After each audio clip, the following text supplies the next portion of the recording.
வணக்கம், வணக்கம். நான் அஸ்ட்ராலஜி புரொஃபசர் டாக்டர் விமலன். உண்மையிலேங்க வந்துருச்சுங்க தேர்தல்.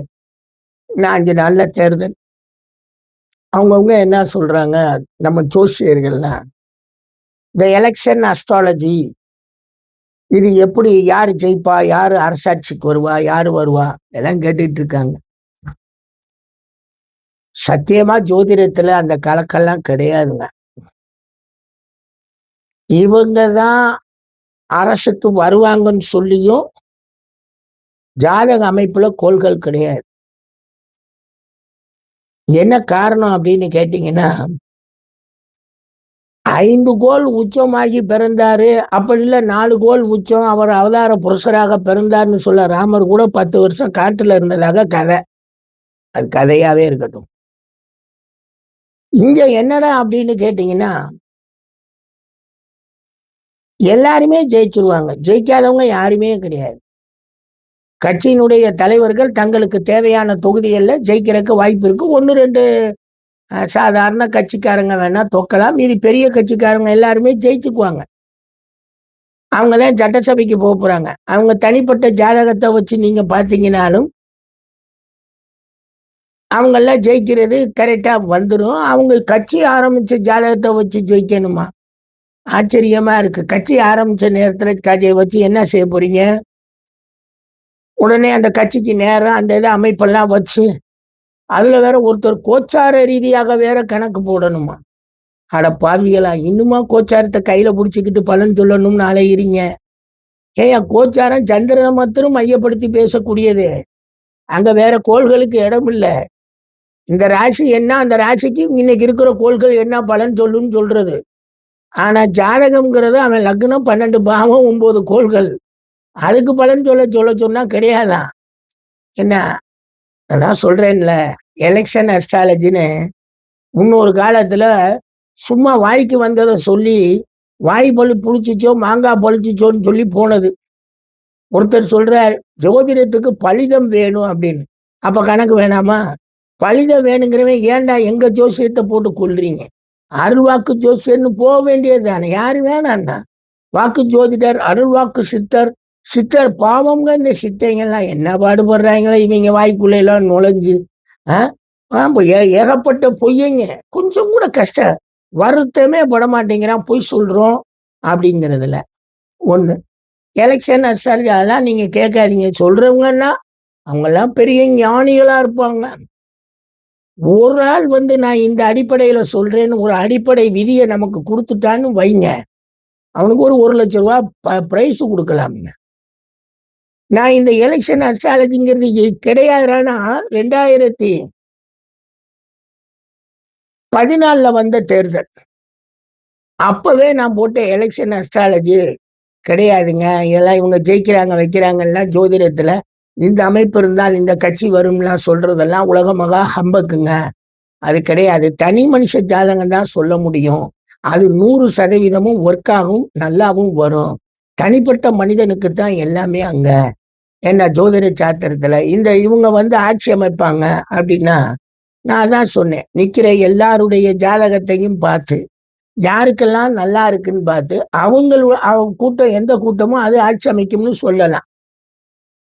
ஆனா இங்க அப்படி எல்லாம் கிடையாது. யார் ஜாதகம் யாருக்கிட்ட இருக்கு, யாருக்கு என்ன பாக்குறோம் அதெல்லாம் கிடையாது. இந்த பையன் ஜாதகம் நல்லா இருக்குன்னா வச்சு விடுங்க, அவர் வருவார். இப்ப எல்லாம் பாத்தீங்கன்னா மக்கள் தெளிவாகி இருக்கிறாங்க. ஒரு 5 வருஷம் ஆட்சி நடந்துச்சு. எந்த ஒரு சங்கடமும் இல்லாம அமைதி பூங்காவாக தமிழ்நாடு போயிருச்சுன்னு சொல்றாங்க.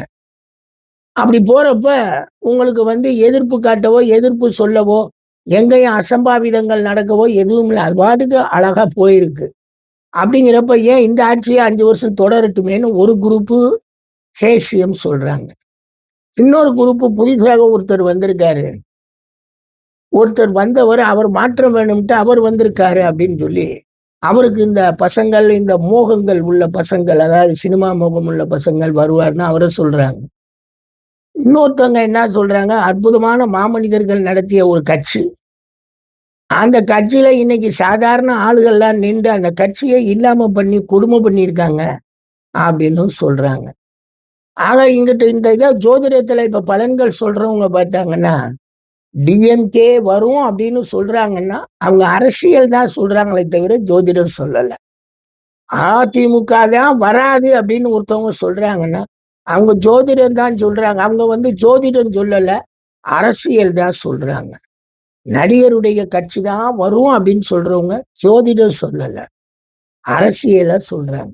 இந்த அரசியல்களுக்கெல்லாம் முற்றுப்புள்ளி வைத்தா போல் யார் ஜெயிப்பாங்கன்றத அந்த வாக்குச்சீட்டு எண்ணும் போது தாங்க தெரியும். ஆனா ஜோதிடர்கள் என்ன பண்றாங்க, மக்கள் நிலவக்கூடிய அடிப்படையில ஏன்னா இவர் ஜெயிப்பார் அவர் ஜெயிப்பார்னு சொல்லுவாங்க. நான் கூட சொல்லியிருக்கேன். சார் ஒருத்தருடைய கேட்டதுல, ஆமாங்க இந்த தடவை திமுக தாங்க வரணும், அதுதாங்க வரும். பல்வேறு அரசியல் கணிப்புகள்ல பார்க்கும்போது திமுகக்கு வாய்ப்பு இருக்குங்க. பட் அஸ்ட்ராலஜியா நீங்க கேட்காதீங்க, அஸ்ட்ராலஜில அந்த கால்குலேஷனே கிடையாது. அது சொல்லவும் முடியாது, சொல்லவும் கூடாது. அஸ்ட்ராலஜி ஒன்னே ஒண்ணுதாங்க, தனிப்பட்ட மனிதனுடைய ஜாதகத்தை பேசும். மண்டேன் அஸ்ட்ராலஜி, உலகவியல் ஜோதிடம் எல்லாம் நான் ஒரு பாடமே நடத்தினேன். அது அழகா தமிழ்ல புக்காக்கி வேற போட்டேன். அந்த பாடம் நடத்தினேன். ஆனா அதுபடியெல்லாம் நடக்கிறதுக்கு உண்டான வாய்ப்புகள் எல்லாம் கிடையாது. அந்த அடிப்படையில எல்லாம் வரல. நாங்க அதை விட்டுட்டோம். குமாரசாமி ஆச்சாரியாரு புட்ப பந்தம் சொல்லி ஒரு புக்கு போட்டிருப்பார். மேகங்களை வைத்து அந்த மேகங்களுடைய அந்த உருவங்களை வைத்தெல்லாம் மழை எப்படி பெய்யும், எத்தனை துரோண மழை பெய்யும், எவ்வளவு பெய்யும்ன்றெல்லாம் கால்குலேஷன் பண்ணதாகலாம் அவங்க சொல்லியிருப்பாங்க.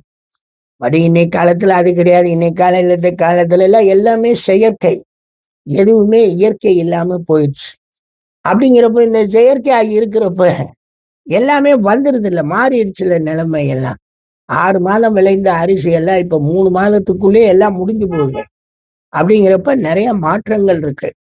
இந்த எலெக்ஷன் ஜோதிடத்துல இவர் தான் வருவார் அப்படின்னு சொல்லும் போது சொல்றதெல்லாம் நான் தான் உண்மையிலேங்க அரசியல் எனக்கு தெரிஞ்ச அந்த காதுல கேட்கிற கண்ணுல பாக்குற மனிதர்களுடைய மனசுல வரக்கூடிய அடிப்படையில இந்த திமுக காரங்க திரும்ப ஆட்சிக்கு வர்றதுக்கு வாய்ப்பு இருக்கு. ஏன்னா 5 வருஷமா எந்த ஒரு அசம்பாவிதமும் எந்த ஒரு பிரச்சனையும் வரல. அவங்க கட்சியாவே அப்படியே இருக்காங்க. வாரிசு கட்சியாவோ எந்த கட்சியாவோ அது நம்ம அதுக்குள்ள போக விரும்பல. அவங்க இருக்காங்க. மற்றபடி இந்த பக்கம் இருக்கக்கூடிய கட்சியில ஏகப்பட்ட பிரிவினைகள் பிரச்சனைகள் சரியாக எதிராக இருந்த அதிமுக ஏகப்பட்ட பிரச்சனைகள். அது ஒண்ணு கூடுன மாதிரி இல்லை. அது அக்கா தனித்தனியா நிக்கிறதுனால அந்த அமைப்புல இவரே வரக்கூடிய வாய்ப்புகள் நிறைய இருக்கும். அவ்வளவுதானே தவிர இந்த ஜோதிடத்தில் அடிப்படையில நீங்க எலெக்ஷன் அஸ்ட்ராலஜிய சொல்லுங்கன்னா கிடையாது. இது பூராமே நீங்க வெளியே இருந்து பாருங்க, கேசியங்களை பாருங்க. நிம்மதியா இருக்கிற நாடை விட்டு எதுக்குடா கண்டவங்களுக்கு எல்லாம் போட்டுக்கிட்டு என்னத்தையும் நடத்துறாங்க, நல்லா நடத்துறாங்க, நடத்தட்டு அப்படின்ற மாதிரிதான் மக்களும் நினைப்பாங்க, போவாங்க. அந்த அடிப்படையில அரசியல் ரீதியாக பார்த்தால் அந்த திமுக ஜெயிக்கிறதுக்கு வாய்ப்புகள் என்னுடைய பார்வையில் இருக்குங்க. என்னுடைய அந்த அரசியல் கணிதம் மக்கள் கணிதத்துல, நாட் அஸ்ட்ராலஜிக்கல் ப்ரெடிக்ஷன்ஸுங்க. நன்றிங்க, நன்றிங்க.